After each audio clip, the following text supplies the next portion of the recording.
Hello, welcome to today's message from the cow pasture.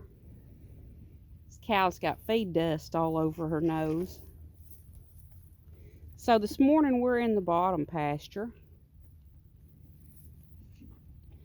And the cattle have just been fed. Most of them were over here in the round pen, but there were some that were kind of scattered out.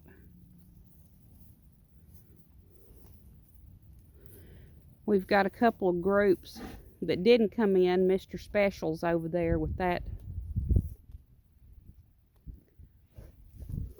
group eating some feed that I poured out for him.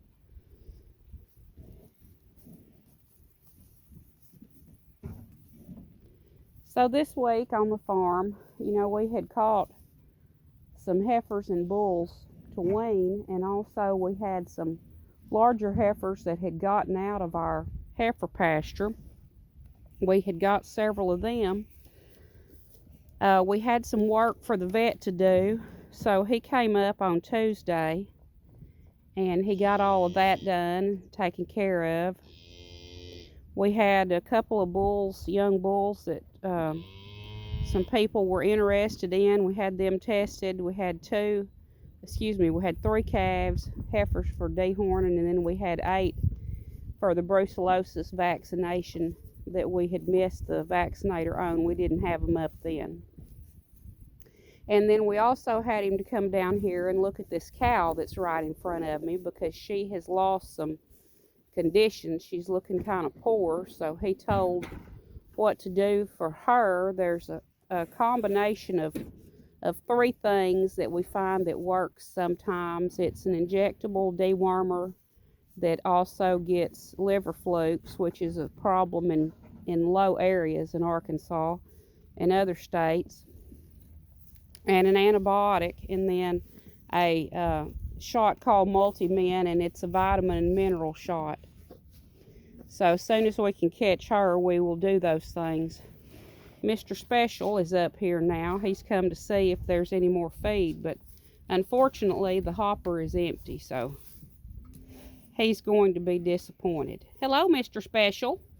I'm sorry, it's all out of feed. He said, that's not fair. No, that's not fair. Hey, buddy. Hey, buddy. He's a feed hog, definitely. So we've got a few others over here. One bull coming, and then there's a heifer licking a tub over there. And then some eating some feed that I put out there around that hay bale. So it's very cool this morning. I'm sure you all know that front came through. We did get some nice rain though. Mr. Special right here with us. Hey buddy, what do you think? He said, I need more feed, please. Yes, I need more feed. Okay. Other than that, we've been busy in the farm equipment business. The drill that we borrowed to do the winter seeding, we did a little bit of work on it.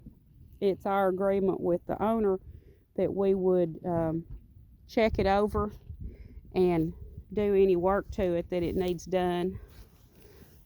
Come on, let me get by. Gotta push the bull aside here. Okay, came back over here to get my lesson. Okay, so today's lesson is from Luke, the 23rd chapter, the 33rd through the 43rd verses. And this is about Christ the King. A long time ago, there lived a king.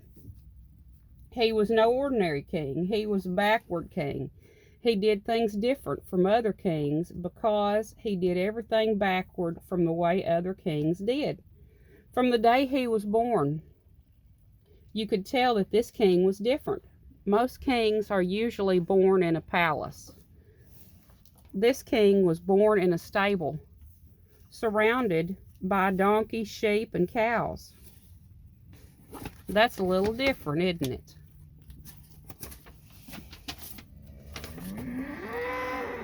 It wasn't a very fancy beginning for a king. In fact, very few people even knew a king had been born. Only a handful of shepherds and 3 wise men got word that the king had been born. As the baby king grew into a man, he continued to be different from other kings. While most kings spent all their time building up riches of gold and jewels, this king owned nothing at all. And while most kings surrounded themselves with servants, he chose to be a servant. He could often be found helping others. As time went on, people became very unhappy with their king because he just didn't act the way they thought a king should. Instead of riding into town on a big white horse the way other kings did, the king rode into town on a donkey. Was that any way for the king to act? People thought that was odd. And he chose strange people to be his closest friends. His closest friends were a bunch of smelly fishermen, and he could often be seen visiting the poor and eating with sinners. Finally, people decided that they had put up with this king long enough. If he couldn't act the way a king should act, they didn't want him to be their king anymore. So they made a plan to have him arrested and thrown into prison. Their plan worked. When the day came for his trial, the king stood before the people. Instead of shouting, "Hail to the king, long live the king," they shouted, "He is not our king, crucify him." So the soldiers did. It was a very terrible way for the king to die. He was crucified and then his body buried in the tomb. But that isn't the end of the story. Remember, this backward king was different. The king rose from the grave to live forever. Now, instead of being the backward king, he is the forever king. He is the king to anyone who chooses him to be their king. We call him King Jesus. Jesus wants to be your king too. If you choose him to be your king, you will live with him in heaven forever. Let us have a prayer before we finish our message. Jesus, today we crown you King and Lord of our life. In your name, amen. I think that was a very good message. We've got some calves here helping us out. They'd like to have a little bit more feed. Oh, Mr. Special's coming around again. Hey, buddy. Hey, buddy. Yeah. Well, thank you for joining me today. I hope you've enjoyed the message. And I hope you will have a wonderful week next week. And I hope you'll do something nice for someone so that they might see Jesus in you. Thank you.